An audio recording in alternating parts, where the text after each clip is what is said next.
Hello, I'm here with Sandra and John, who together are known as Metaphrog. And you've been doing comics and graphic novels since when? Since 1994 or 5. We met in 94, so Yeah. we pretty much started making comics a few months after we met, really. So 25 years. It's a quarter of a century.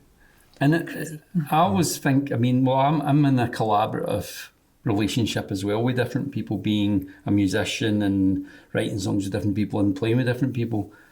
But I guess both of you could have been individual artists and taken that path, but something made you decide to come together. I think you're primarily a writer and you're primarily an illustrator, but is it that simple? It was, I guess, at the start. I was already drawing and painting, and I always thought that this is what I would do for my life. I just didn't see myself doing anything else than art. And then when I met John, he wanted to write. I'd always dreamt of writing. That's what I always wanted to do, but I ended up doing engineering. I studied for 10 years and did 3 degrees. So meeting Sandra, I think, was like a catalyst. We not only realised that we got on well, but also, more unusually, we just wanted to work together. And I think without actually explicitly saying it out loud, we just knew that we would do whatever it took to keep doing it, and we would find a way to make it work. So at that point I was writing, I'd just written a thesis, so I was writing, and it was kind of like cathartic, it was just pouring out. So our first book, Strange Weather Lately, was more written and drawn, like an illustrated graphic novel, largely like one person writing and the two of us trying to lay it out and Sandra illustrating it. That was a quite different, I think every time we've worked together it's been a different way of working, not completely the same. And so does it there's a lot of collaborative teams, I guess, like the Coen brothers or Powell and Pressburger, who are filmmakers, where, or Gilbert and George, who are artists, where it's never really explicit exactly where the join is from who does what. Has it become more like that? Yeah, in some ways very much so. I think because we got on well, we've fed into each other's interests as well.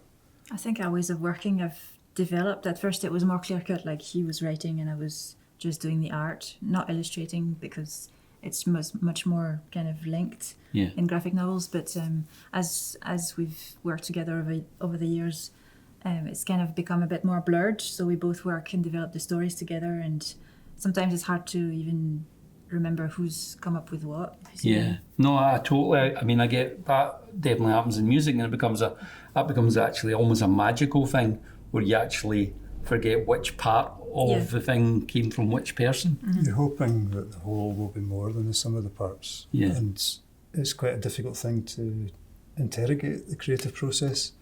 Illustrating a picture book or illustrating a novel is very different from making a graphic novel. So in any case, Sandra's bringing a lot to the writing, because there's the layout, the basic unit of the comic's a double-page spread. And with something like Strange Weather Lately, we weren't unsophisticated. It was a fairly literary story, fairly adult, not in the sense that it was sex and violence, but just it had different levels. With the Louis books, we took a conscious decision to make them more accessible. And the writing was done in the form of making a script. Yeah. But it was never a script that was written in stone and prohibitive. It wasn't like, this is what it's got to be. Although we did argue the case for different elements of the story and why things had to be a certain way. But it was never an ego battle. It was always in service to the story itself, in service to the art itself. I think we weren't so much interested in making comics and graphic novels as in making something which stood, maybe in a sense pretentious, but stood as a piece of art. Yeah. Yeah, I think comics seemed like, because he wanted to write and I was doing art, it just seemed like the perfect thing where both art forms kind of met. And I think at first we basically just tried it out. Yeah. We both liked comics. It sort of continued. I think we underestimate how much we really liked comics. I was the kind of person, I didn't read the news because I thought it was like stressful and depressing and manipulative, and it wasn't really news, but I would read the comics. Yeah. I would read the comics in a newspaper. I'd read Willie and the Bruins, And I'd read like Spider-Man and Doctor Fate and Superman and the different comics you would find on a newsstand. Like any young kid in the 60s and 70s, like I was reading these kind of things and also reading the Bunty or the Topper or the... I didn't care if it was a girl's comic or a boy's comic, just read it, you know. Yeah, it's strange because I think we're kind of a similar generation, and I bet like in the 50s and 60s there was a revolution in music where pop music and rock and roll became this thing. In the kind of mid-80s and later on, there was a revolution where I think the graphic novel really became with Alan Moore and something different, and the Hernandez brothers doing Love and Rockets and things. It became... It's a great reference. It became a different thing. It was almost like, although comic books had existed, it seemed like there was a new forum. The Hernandez brothers stuff is rooted in Mexican illustration. Like there's amazing connections. You see that if you go and look a little bit into the history of illustration in Mexico. It's something that we didn't realise growing up and reading these kind of comics until we looked into it a bit more deeply. I was mostly into music. That was my main thing. I didn't see myself as being into comics particularly. I read. We were both lucky enough young people to read. You know, I think in anyway, in France it's a different kind of culture. It's a French culture. It's quite different from what I grew up in. Yeah, I came from a different kind of background. So in France, comics were much bigger than they were in Britain or America, for example. And I wasn't really familiar with British and American comics when I moved to Britain when I was about 20. So I'd read the French classics of comics basically, and sort of started to discover things like Frank Miller or the Hernandez brothers. You'd seen like Sin City, you had different magazines. Yeah, but it's really when I moved here that I really discovered it. But Douglas is right. Something happened in the 80s that made comics not cool. That's a kind of bizarre expression, but there was a deeper cultural interest in different levels. Yeah, and it was almost like it wasn't... I guess a lot of people previously might have been a bit dismissive, although, you know, people who were really into comics would go, there was moments that could be really profound, really moving, could be saying an awful lot about what was going on in the world. But I think, around about that time, it felt like they really were taking on bigger stories that previously you wouldn't really have thought of comics covering. There was Mouse and Francois Mouly and Art Spiegelman's Raw, and along with Watchmen and The Dark Knight, these were seen as the big three, and comics were said to have grown up. But that was a little bit before we came along. Yeah. I think it's been a constantly evolving thing as well. It really started with the underground comics of the 60s, and from then on it's been evolving like every decade. There's been progress made.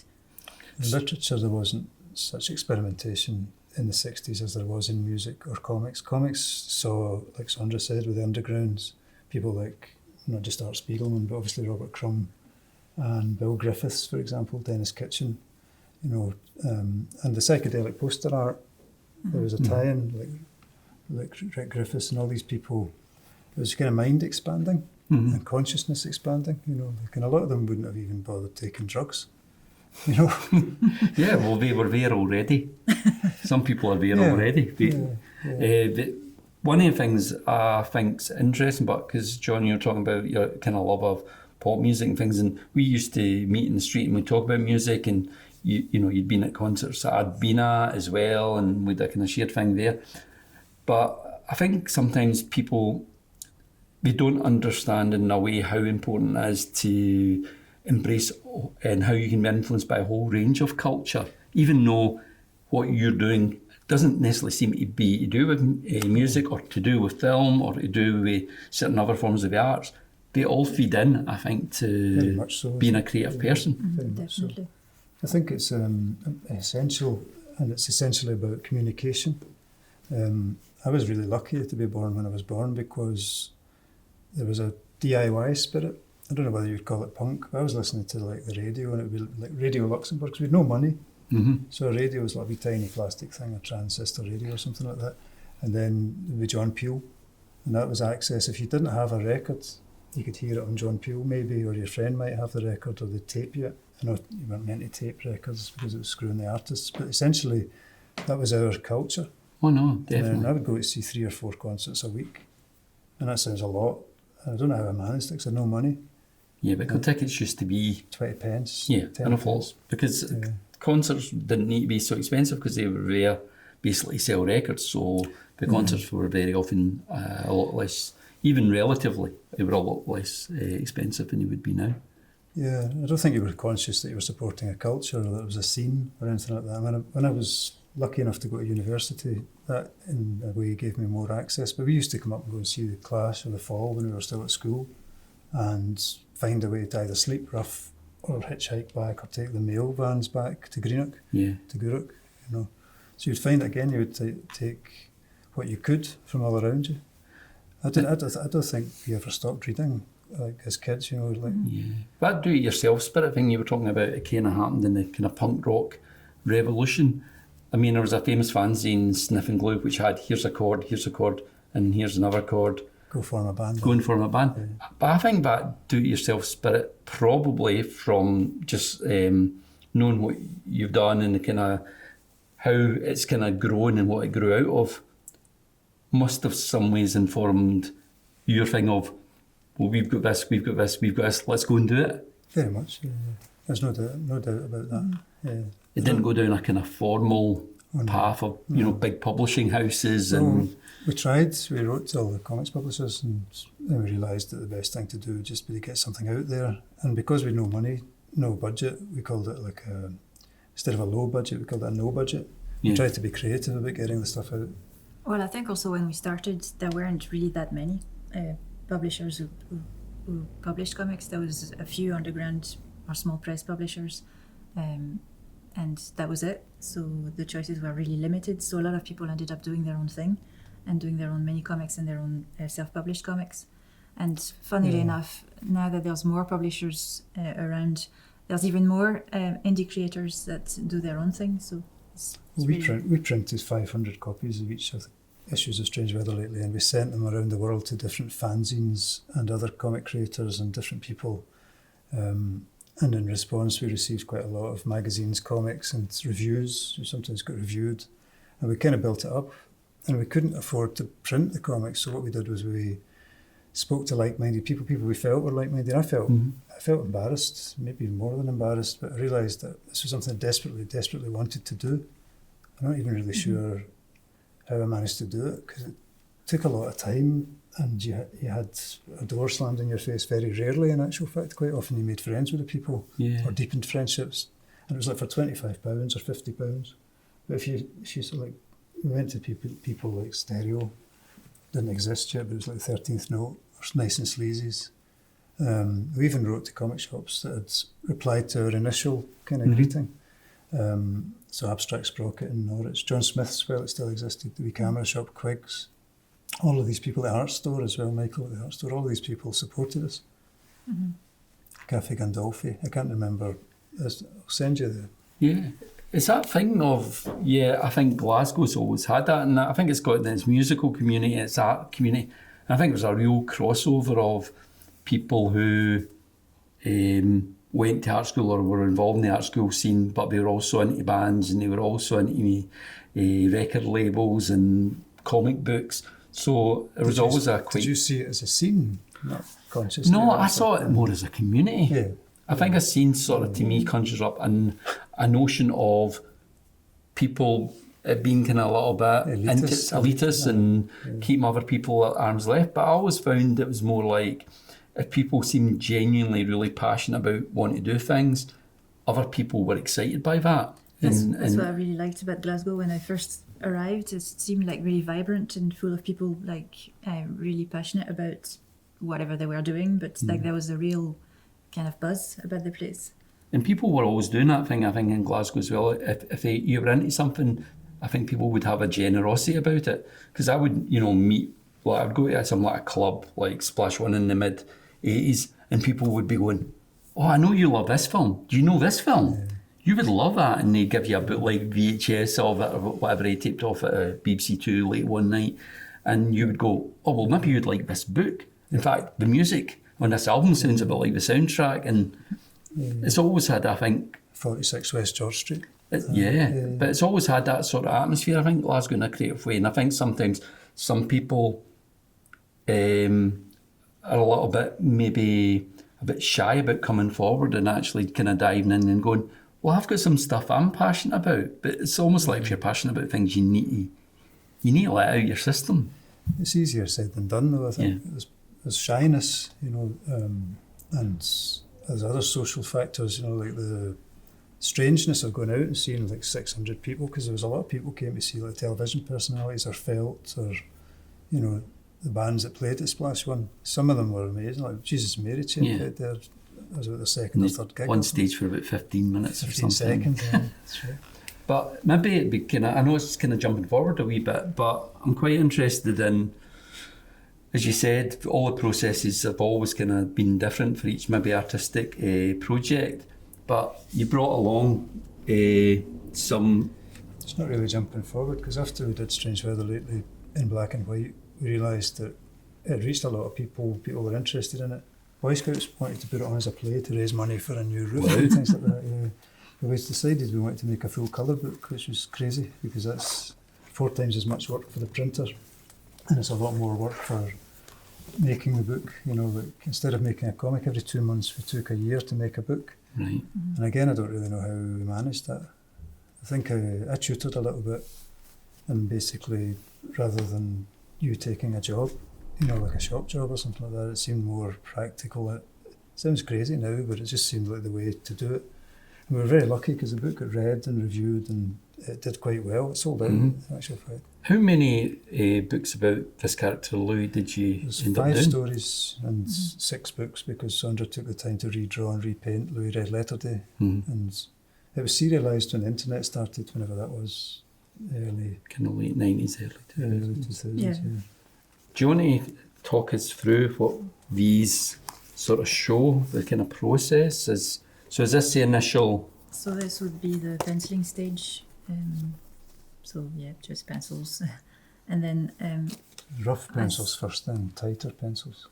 Yeah, and then I would do things sort of in the wrong order, because normally people in comics, they kind of do the penciling and then the inking and then the colouring. But I did the colouring next. Okay. So this is this page. Okay. So this is done with acrylic inks. And this is an unfinished page. For some reason I didn't like it, so I never finished it. I don't see why now, because it looks fine. But anyway, and after that I would put the inking around it. So, and I'm not very good at inking, so basically I would have to hold my breath to put all the lines around each shape. But that's the final. That's That's the final. inked with technical pens, so some things look further away. And these pages are based on a script. And the script would be loosely panel by panel and page turn by page turn, and sometimes we would argue about whether something should be in or out. And at this point I was still keeping a lot of stuff in my head, and it wasn't a great way. We realised after a little while that it would be better if Sandra also had the whole picture. But Louis Red Letter Day worked out really well, even though I'd kept a lot of it in my head, but it created a lot of unnecessary stress, because it's not really fair to be working something when you're working in the dark. So how did you find this character? I think through sheer despair at the world. We were sick of the way the world was. We wanted to hide a lot of ideas that we'd put in Strange Weather Lately, obsessions and preoccupations about like the environment and what the fuck they were doing to our food. The fact they could take a perfectly good piece of fruit from a place and then cover it in hundreds of chemicals and send it around the world and leave it in a fusty warehouse and then bring it back to almost where it had been plucked from the tree. And it's kind of unpacking products. There's so much cruelty and hatred and everything, I'd been working in science, and all the funding for science is mostly coming. It might end up helping people in medicine or helping people in a humanitarian way, but it's usually for military purposes, and you can't really reconcile that kind of life with your belief in a humane or humanitarian society. So it's out of desperation, and we both poured our hearts into the Louis books. It was everything to us, and in one way it's a simple story, like Louis and his friend FC and Louis' attempts to live his dreams. But hidden beneath the bright surface colours there's a lot of darkness. It's a really frightening story. I mean, a lot of adults thought it was just a wee kid's book, and then they get frightened by the stories or upset by the stories. Yeah, you would normally, when I see the books in high street bookshops, they're usually in the children's section, or from my experience. But it created a lot of fuss because the people that liked it really got it. The people that didn't get it, they didn't get the fact that it was like you said earlier, about taking from different cultural areas, like nonsense writing or surrealism or Dadaism and punk rock. And there's a lot of elements that are disparate and they shouldn't perhaps work together. But one of the main things we deliberately made these choices was to play with the format of a kid's book to make it look like building blocks almost, I think we wanted to make the main character like a lovable thing that was almost genderless, because he lives in such a horrible kind of oppressive world, and it felt important to kind of establish that contrast. Oh, very much. So is he a sort of innocent, you would say? He's Yeah, very he's much. me and you, and Yeah. it could be a boy. Louis is a rounded name. It's that funny thing where it's almost Louise, and it could be Louis, but it's Louis to us, and he's a boy-girl or a girl-boy. Some people are convinced he's a wee boy, but he's very much a neutral character, because we realised that women weren't getting a very good deal. Not in a stupid way, but the patriarchy is just a mess. Yeah. It's like, I mean, when you started doing these stories, which isn't that long ago, it's 20 years ago. I think the world was, I mean, I'm not saying it's all, in fact, it's a lot more messed up in some ways, but as regarding representation of people of different genders and things, I think that's one of the plus things, and you're getting, a lot of movies now would have, really strong lead female characters, or, films like Get Out and Us, where you're getting, really strong black lead characters that you wouldn't have got in mainstream Hollywood movies that long It's ago. not blaxploitation either, but there was a lot of plurality in the 70s. I think in the 80s, I kind of went underground in the 80s personally before I met you. Like, I wasn't a I great... was a child. Yeah, I was a child as well. Like, really, I was a mess, I don't think I was very happy, I did well in my exams and I did well in university, but I was kind of very self-destructive. And I think I was probably quite disturbed, It wasn't a long, happy period. It was a long, difficult period, and a lot of that feeds into the ideas and stories. So is the creativity in some ways a sort of healing thing at all for... Well, we talk about this, I think, I think so, yeah. Yes, chaos creates great art, I think. Like, a lot of people suffer and create great art, but that's a very romantic idea. And in all honesty, you have to be quite well balanced and stable in order to produce anything. And that's true as well. So equally... In order to keep on doing it. as well. Or even just to produce anything coherent, because if you just pour out your viscera, because that's very edited, even though I kept a lot of it in my head, it's very measured. The story works. I mean, people still get in touch with us saying they like it, and it's still... I think because it covers things about the environment that people are starting to pay attention to now more. We grew up with Greenpeace and But we felt we had to kind of hide all these we didn't want to be ideas. didactic. Yeah, we didn't want to be didactic, Yeah. but it was like an allegory, and a lot of people got it, but some other people also didn't see any of that Which in is the good. books. It's good. I think it kind of works because it's not got an upfront The big political banner, the big banner. agenda, so almost like no matter what your family's faith or political beliefs tend to It's be, inclusive. It's more you inclusive, would be able to look at it and kind of see the kind of truths in it. I would think that would... Well, I think so. And each Louis book's different, and the process for each one is slightly different. We did one with music. We did one with a musician based in Berlin, and it's more like a little fever dream. And he was working with the Icelandic group Moon. Oh yeah. And they were big fans of Louis Red Letter Day, so they were really yeah. happy to make a remix of his track Dreams Never Die, and I couldn't get the title out of my head. I just thought that title would work for the whole project. But in a way we became like managers, didn't we? We had to kind of we worked with a record label, and we had to kind of project manage this whole thing, because Sondra made an animation. It took you like a pregnancy, 6 wasn't it? months. So how did you move from doing the Louis books to, I guess, these two that we have in front of us? Painfully. But what made you decide? Did you think, right, enough of Louis, Sondra or we might come back to Sondra that? certainly had enough, I think. I think we felt we'd reached Well, my dad died when we were making Louis Night Salad, and I found it really hard to let go of the book. And I think then it took 5 years. It was a bigger book, and we were more and more excited by the idea of using actual fairy tales and making them modern, and It personalising them. sort of came by accident, the fairy tales. Well, sort of. I think towards the end of doing the Louis books, we felt like we needed to, well, I certainly felt it, that and we needed to kind of evolve or do something else rather than just keep on doing the same thing all the time. And we didn't start doing the fairy tales straight away. We for a few years we did like commissioned work and things like that. And at one point we did a mini comic that we sent to some of the contacts we'd made over the years, and they happened to have a couple of short stories. One was a fairy tale reworking, and another was something of our own invention, based actually in the Childhood Museum in Edinburgh. So in that one, which is in there. that one, the glass cabinet, Glass case. It's kind of Twilight Zone. And the publisher story. got interested straight away, so it just seems... It's a publisher we knew, and he's a nice guy. I mean, he's been publishing for 40 odd years, and he's got a vision. He wants to share the wonderful French culture that exists in the medium. It's an art in France. It's called the Ninth Art. So the graphic novels that come out in France, they're quite artistic, they're quite literary, quite high art level. And he's been sharing that with American culture for 40 years. And he'd recently started Paper Cuts, which is the publisher of these books. Well, Paper Cuts is a relatively new imprint, but its sister publisher, NBM, has been going for 40 years. And the guy's vision is pretty clear. He's just interested in getting the work out there, getting the French comics out in English for an Anglophonic market. And with Not just French comics, no. European comics broadly, but also American comics as well that are of high literary or high artistic merit. But I think he's a jazz drummer, so he's kind of like quite sensitive to the creative process and the creators. He's not saying, "Oh, you can't do that," or "You should do this." There's no kind of nasty agenda, financial agenda or something like that. He's basically doing something as a labour of love, and it's good to be part of that.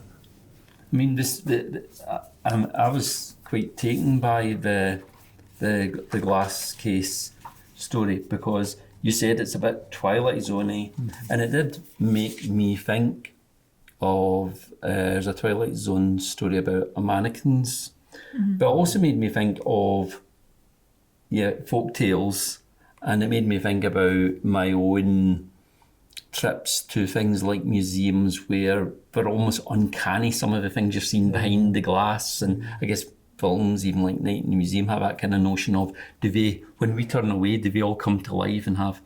And it goes back to what we were sort of saying. It feels like there's so many levels of influence that kind of come into this. It's not just from this, and it's not just from the Twilight Zone, it's not just from folktales.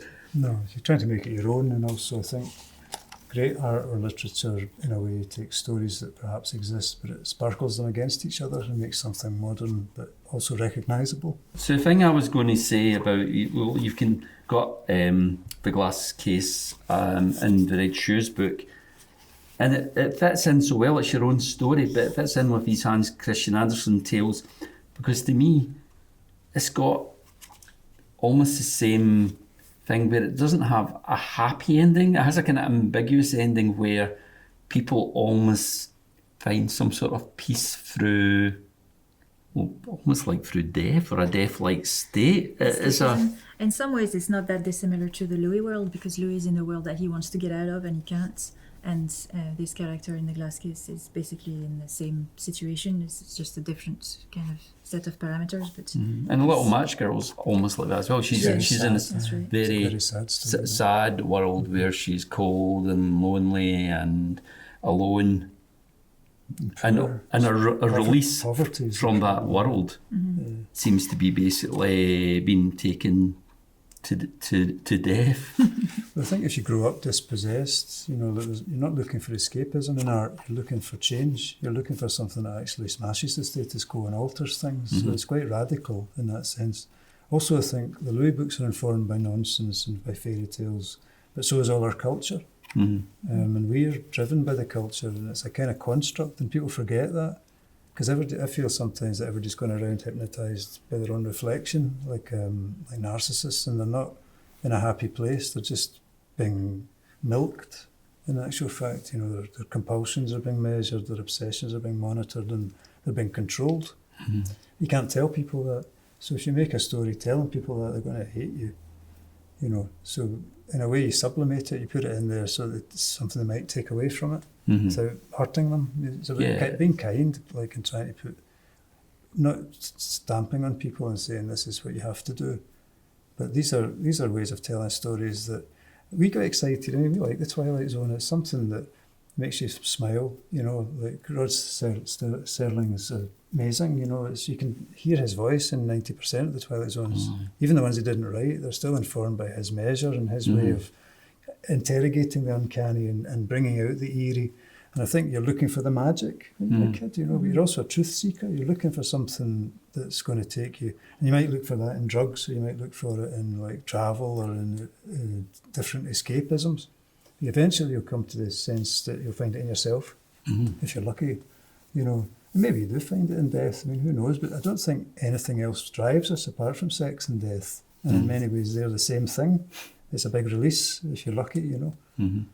I mean, so many people, and I'm quite a fan actually, I have to say, of an awful lot of the world of Disney, but so many people only know a lot of these fairy tales through the Disney versions. A kid asked us if we knew he was homophobic recently. That's like, right, in a school visit. We The said teachers that, was like, ooh. we said that we had no time for homophobia, and because we'd both grown up as wee punks, that we'd fought hard against racism and homophobia. Yeah. And it was very important, but it was also important not to judge people historically, because if you say everybody's a capitalist now, then you're dismissing all the people that are trying to think of better ways to use kindness as a currency or something like that. And a lot of people who do great actions, they're multifaceted.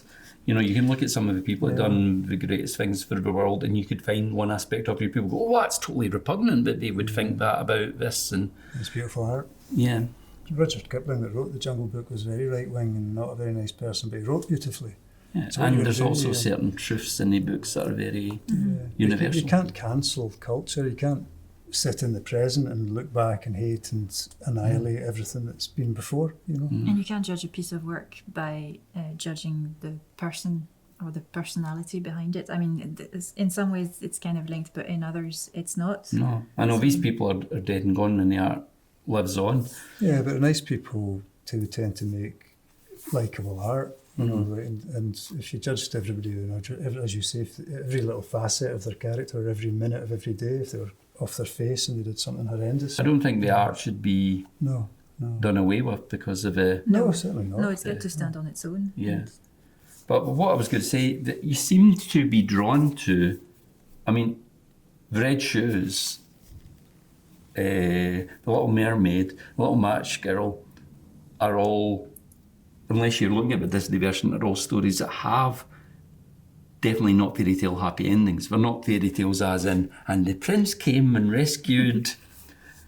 We both like Angela Carter, I think, and the idea of radically reworking tales. And Bluebeard's a new one that's coming out in May next year, and it's a feminist Bluebeard. It's very, very much about the importance of kindness and love. And I think we're both sick of the patriarchy and the kind of, we're talking about paedophiles in the 70s. We grew up in the 70s, and we probably both went underground as a reaction to not feeling comfortable with mainstream culture. I think I certainly feel like that. Yeah, and the thing you said about gender, I definitely, I had never felt comfortable with the way males were expected to be and stuff in that age. Yeah, with your like ideas of machismo and your ideas of like femininity, like two polarities. I don't think it was a conscious construction to make people unhappy, but it's in a way made people very toxic to each other. In actual fact, we've never been like that. We've never sat there and said, "I like football, I like shoes." You know, you know, I guess we've been lucky. I don't really notice people's gender, to be quite honest. I'm more interested in something else. I don't know. I've never been interested in money or thought about money. I've never thought about these things that most people kind of hold up as a value system. I don't know whether that's because I'm away in my own wee world, or off my face, or off my head, but I do feel like things are changing. People are more plural. Yeah. I mean, but there's a development in the visual style of these books as well. I mean, I would say there's a development in the visual style. It doesn't look like it's been done, I think, by the same artists who done the Louis books. Yeah, I think I didn't feel like I could keep on I think the artwork of the Louis books is for the Louis books, It's not really for anything else. So it wouldn't have worked to I make could- fairy tales in the style of Louis. I could doodle characters for the world of the Louis books, and I did. You know, Yeah. like we laughed at them and we put them in the book. But this is a totally different type of story. It's a heightened realism, and we wanted to create a sense of immersion, where, as a kind of reaction to the fast electronic world that everybody's surrounded in, you know, or surrounded by, we wanted to create something that was like an old-fashioned book. Yeah. And hence the cloth binding and the. I know, I love the cloth binding thing. Well, it takes time to get immersed in a book, and it's the type of time that rewards you. You know, you get something back from it. These little details, I think a lot of people probably would pick up a book and just think, well, it doesn't matter if it's hardback, softback, or if it's got but something like that little detail is actually really quite important I for think me. it makes a huge difference to the whole reading experience. If you're sitting there holding a book and You're going to sniff it. You It's know, just- it's like you sniff stuff. it's just, you it makes a you different handle it. reading experience. It's I a think. tactile thing. It's a Yeah. wee bit different from a screen. Any Especially in object, the age of the screen. It's an any object. object you hand to my sister, she's my older sister, She and sniffs it. she's a scientist, but the first thing she does is, and she doesn't even always realise she's doing it. She's a scientist. It's just like What kind of she's scientist is investigating she? it. Well, she now actually works for things like the Woodlands Trust, and she got an award the other year for the volunteer who'd done the most to save woodland in Britain. That's lovely. Yeah, well, so she would she's- sniff things then. 'Cause And she'll she's want taken to up know where they're coming from. working projects to kind of stop pollution in rivers and lakes and stuff like that. So she's not one of the evil scientists who are trying to take over the world and No. poison us all. Quite the opposite, the one who's trying to save us. But in this one, the visual style's even more. You know, there's actually pages where, you know, the visuals are such, the language or the written language is almost taking a little bit of a backseat because there's, you know, it's like almost a piece of standalone art. It's not because it's part of a Yeah. complete thing, but do you know what I mean? Yeah, I think we like to put spaces in our stories. Like there'll be bits of the stories which will be silent or dedicated only to the art, just to kind of like a breathing space, and also like an area where the reader's mind can just wander and not be stuck in the rhythm or in the kind of. And I guess, but I would find these books very often. I mean, I think the audience of these books doesn't seem to me to be defined by age. No. No. But again, you would very often find them in the children's section. We've been very lucky, the Little Mermaid, I think because of Sandra's art and because, like you said, it's like a punctuation, there's room to breathe. It's sold very well to American libraries, which means that each book's getting a lot of readers. And it went to a second printing and it's still selling to the libraries. It's not really something that we've experienced before because having a publisher in America has given us a wider reach. You know, when we were doing it ourselves, we did go to America and we went to conventions once or twice a year there, and we went to France. But it's still very different because you're not coming through the expected channels. So what's made us manage to do our stuff has also made it difficult because we're so different. Yeah. I think people still associate comics with children, Kids and stuff, they also associate fairy tales with children. So, but we've always felt like we didn't really want to make stories for like 7 to 8 or Yeah. 9 A to 12. category. Or, Like, we just wanted people to, like, of any age, to really pick up a book and enjoy it on whatever level they could get in. Yeah, I heard Philip Pullman being interviewed recently, and some of the subjects of his stories, I think, maybe come from similar areas at times. And he was saying, but quite often he's very happy when his books actually go into children's fiction section because sure. he thinks if he went into kind of adult fantasy, a lot of adults would approach him and go, well, I'm not into fantasy. Yeah. So he would never pick up. But the fact that they're out there almost as being children's books, they almost get in through the back door because they end up going, oh, this is a children's book, so I'm not writing off as being adult fantasy, and I'm reading it to the kids and I'm being really moved and connecting with it. It's almost like slightly pulling the wool over the eyes. I think it's again about communicating. And I remember we chose to deliberately send Louis books to like ID magazine, and they reviewed it. You know, we sent it deliberately to style magazines. We sent it to places that didn't usually engage with graphic novels. The same with the fairy tale books. If they're read by 8 to 12 only, that would be really weird. It just doesn't work. I think it's marketing, in inverted commas. These categories that are constructs. It's a weird They all way seem to- like stories as well that you've included, and in all your books as well, where they're books that I think should not just end when the person puts the book down, but a lot of them Stays with you. Yeah, and also if you're reading them with someone else, you would want to go, well, what do you think about that, and how do you think that Well, that's person good. felt there? And That's a good thing. it seems like that for me.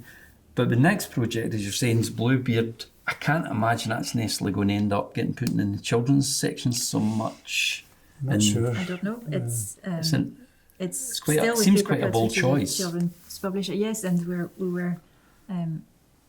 delighted that they're that Papercuts are publishing it, because we were We thinking, hope they're publishing it. well, they are so far. I don't think there's many instances of children's books approaching Bluebeard at all nowadays. It's not. It's just not. maybe I one mean, or for two. people who don't know The the story, it's sort of about Wife murder. a serial wife murderer. Is that? It is, yeah. But I think it carries itself as a metaphor or an allegory for the patriarchy. And because the book is built up, what we did was we invested a lot of time in building up the characters and the little world that they had to live in. And the idea of the importance of kindness and of love. Mm-hmm. So it's not a straight adaptation. It's we've kind of taken liberties. We've kept all the best bits of the original tale, but we've kind of developed the backdrop of all the characters, and we've started by centering on the childhood of these characters and how they ended up to the point where the real fairy So tale starts. it's more symbolic. Even though it's a graphic novel and it doesn't talk to you and it's basically pages and panels, it's quite filmic. Yeah. It's informed by like Bergman and Hitchcock and the filmmakers that we love. Yeah. And again, as with the first two fairy tale adaptations, the language has been made fairly economically reduced almost. But this time it's a little bit more poetic, it's a little bit more like the Louis books, just to raise the idea that it's a symbolic story. There's, of course, wonderful cinematic versions of Over Red Shoes. Pearl and Presburger one's great. It's very psychedelic. And then there's a wonderful cinematic. I mean, I remember sending you a clip from a less good cinematic version of Bluebeard, which Ennio Morricone did beautiful music for, but the actual film's not good. But there's a beautiful film based on Bluebeard, Charlie Chaplin's Monsieur Verdot. Are you aware of that film? I haven't seen it. I would recommend it. Orson Welles apparently came up with the idea of a modern day Bluebeard story and gave it to Chaplin, and then Chaplin made this film. So it's a long time since I've seen that. It's really pretty interesting, and again he uses Big it. Orson Welles fan. Yeah, and Chaplin as well. But it's both. It says a lot about the times and the bigger crimes of the time. This man is doing these things that we would all be repulsed by. But the film can almost... Chaplin did Hitler. Yeah. What he does is necessary and essential, you know. Orson Welles, he did, like, F is for fake, kind of thing. Yeah. Touch of evil. But it's incredible. I always felt it was like a touch of shouting. I've never managed to really get as into that film as a lot of people are, and I think that's my problem. Mm-hmm. You know, and some films resist your involvement. Even Citizen Kane resists your involvement until you get into, you click, something clicks, you know. But yeah, we've been very much informed by film for this book. That's an interesting observation. Not particularly Chaplin. I think Chaplin and Keaton informed the Louis books incredibly. Yeah. Silent film. Even Hitchcock's Manxman, that's a beautiful film, but it's a different headspace. It's a completely different way of watching or interacting with something. A silent film is not like what David Lynch produces. You know, he uses sound to create something which is more like art.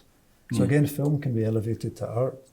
Definitely. One last thing I wanted to ask you about, and I'm kind of asking everybody, although it's different disciplines, is that thing I think that all creative people face: the blank page or the blank canvas or the blank bit of tape, and how you... Where do your ideas come from? Yeah, how do you get that first mark if you're kind of struggling for... You jump right in and see what happens, and if you don't like it, you do it again. You daydream and procrastinate and try, and I'm always hoping Sandra will be inspired, and we give each other triggers. I think like you get used to it to a certain extent.